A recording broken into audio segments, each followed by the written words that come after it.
we just leave them alone. These two, they don't hurt us any or anything. So, and they don't mess around with our guests when we have a company come over. So, we just leave them alone. Now, where can they find your books at, Alan?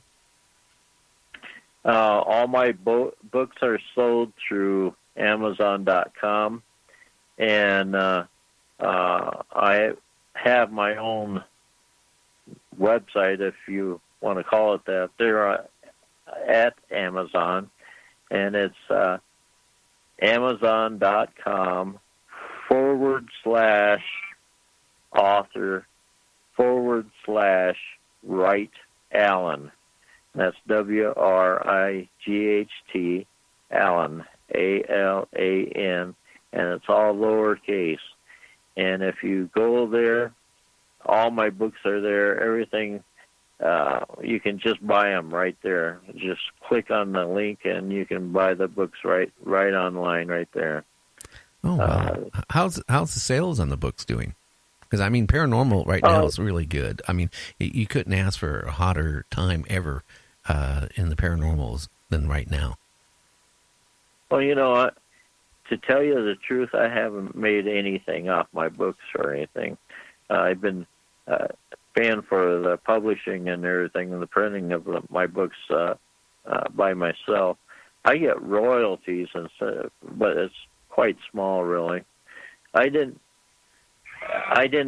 do this for money. I did it mainly to leave like a history of me behind it when I go. I've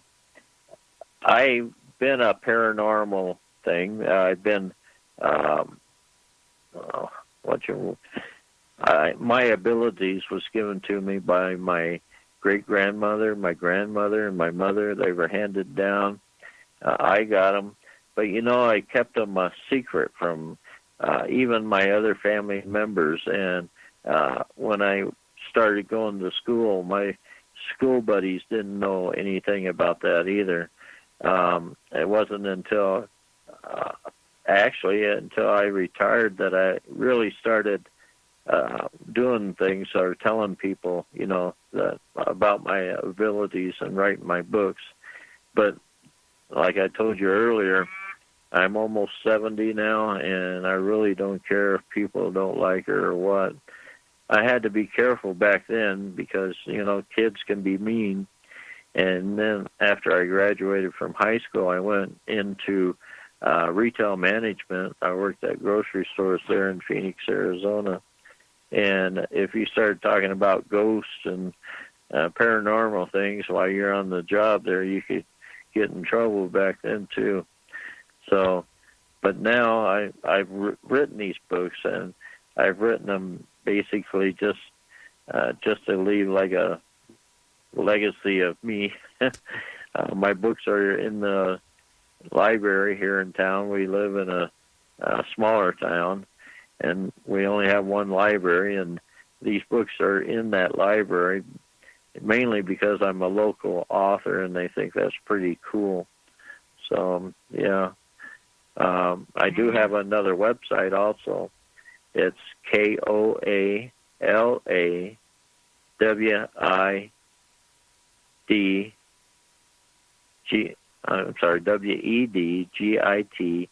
at simplesight.com. And that's Koala Widget at simplesight.com. It's dots to it. I really messed that up. I truly didn't have anything to drink. It's a koalawidget.simplesight.com. Okay. There. Okay, I did. Now, that's my website. I got to ask you a question. Now, you mentioned this happened to you. You started having abilities when you were a young kid. Now, were you scared to, you know, when you started realizing you had some abilities that your friends didn't have? Were you scared to tell them? Was that one of the reasons why you didn't go around saying, hey, I can, you know, do this, this, and this, and I can see this? And because I mean, I don't know how old you were, but I would think if you were fairly young and you started getting these abilities, it would be really hard to, first, number one, digest. Two is, to tell people, because, you might be scared to tell your friends. Well, I couldn't run around, when I was in grade school telling people that I saw ghosts, and stuff like that. And you really can't do it in high school either back then. I was in grade school in the 50s. So, during the 50s, that was quite a I don't know what to call it. It was quite a time when you didn't do that, There wasn't too many paranormal people out there. And the same way in high school. I mean, I graduated in 67 from high school, and it was the same thing there. You didn't run around and tell people that you saw ghosts or you had abilities. Well, it wasn't until after I retired. Well, I think too, it's the paranormal thing has really opened up, Alan, probably in the last 10, 15 years. And right now it's like at the most open it's ever been. But, I was talking about my first wife, Julie. I met her. She was really good looking. She was a former Miss Washington State, beautiful girl. And we got along together.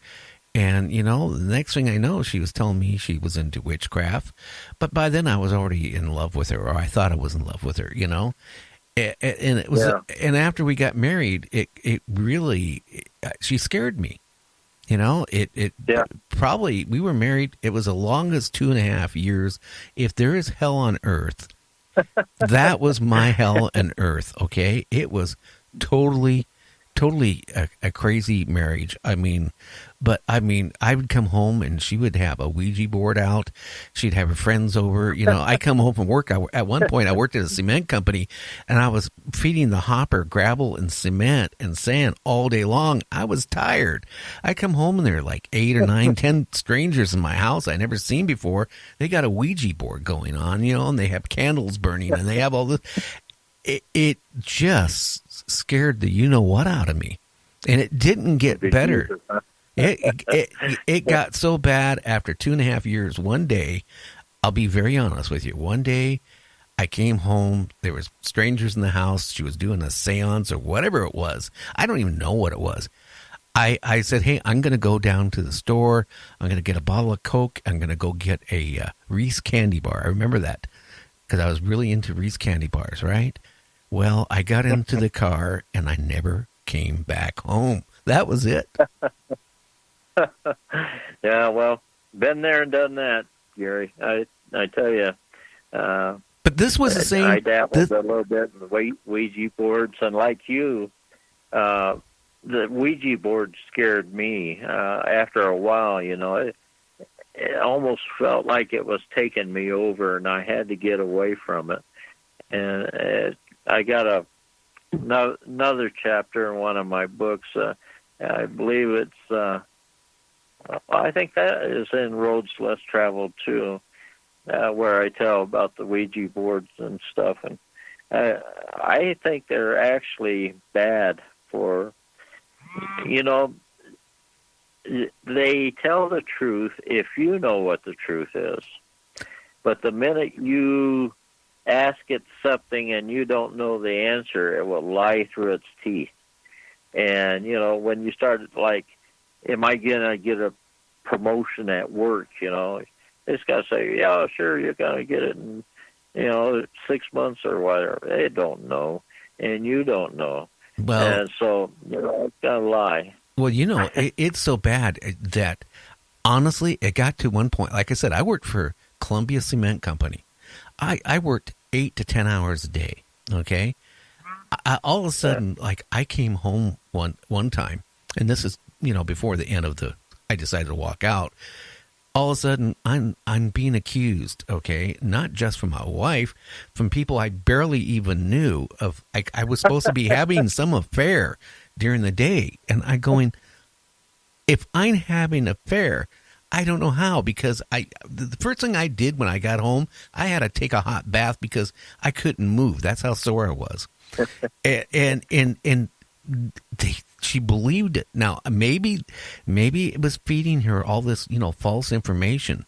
Because, I mean, some of the stuff she was coming up with, I mean, between casting spells on people, buying potions, and buying these rocks and crystals and all this stuff, it got really, really scary. And I'll be honest with you, some strange things happened. Like I told you about those flies. We bought a repo house that was completely gone through. We're in there a week, and all of a sudden, these old flies, all of a sudden, thousands of them, But then she was really into the occult, really heavy at that time frame. It was scary. Well, Ouija board will do that. It will lie. It can ruin your marriage. It could ruin your relationship you might have with your family. It can do a lot of bad. And like I said, if you don't know the answers to the question, you might not want to ask it. No, but I think it could actually, you could leave a portal open, where, you're just asking for more bad things. And, like I tried telling Julie at the time, I said, hey, look, whoever this relative of yours is telling you all this stuff, how do you know it's your relative? It could be some other demon or whatever you opened up to. It's just feeding you everything that you want to hear. Yeah, I agree with you. The guide or whatever you want to call it that, was talking to us. My sister and I was working the board, and this was way back when I was just graduated from high school. But her and I could work the board really well. In the beginning, it was really slow, moving the planchette, I think they call it. But when we quit doing this, we had to have a third person with a pencil just to write down the letters that it was going across on the board because it was moving so fast. We just would call out a letter. And then when it got done moving, sometimes it would do a whole paragraph. And when it got done moving around, we would break down all the letters and everything that we spelled out into words, sentences, and so on. And it was really crazy during that period of time. We had a girl, my sister's friend who lived up the street, came down and knocked on the living room door. We had the board set up on the coffee table out in the living room. And the board immediately, we were in the middle of something, and it just changed pace and spelled out, "Who's that?" And we said, "Well, that's Kimberly from down the street." And it spelled out, "Well, tell her to leave. I don't like her." And when it starts doing things like that, it's time to rethink what you're doing and get away from it, because it's evil and it's going to do evil things. Well, and it's going to hurt. It is evil, because I'll be honest with you. At one point, I got so mad at her. I took the without her knowing, I took the Ouija board.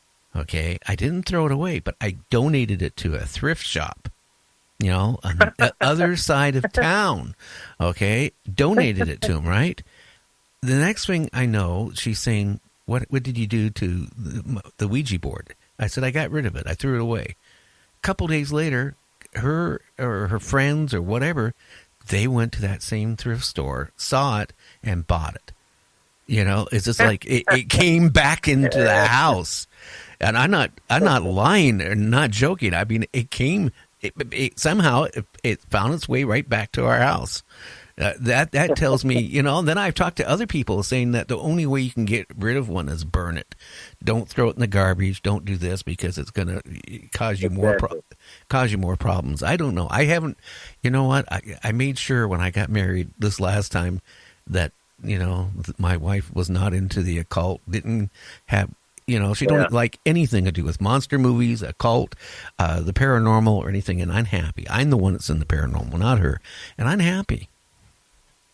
Well, my wife I'm a empath, a sensitive healer, and passive medium too.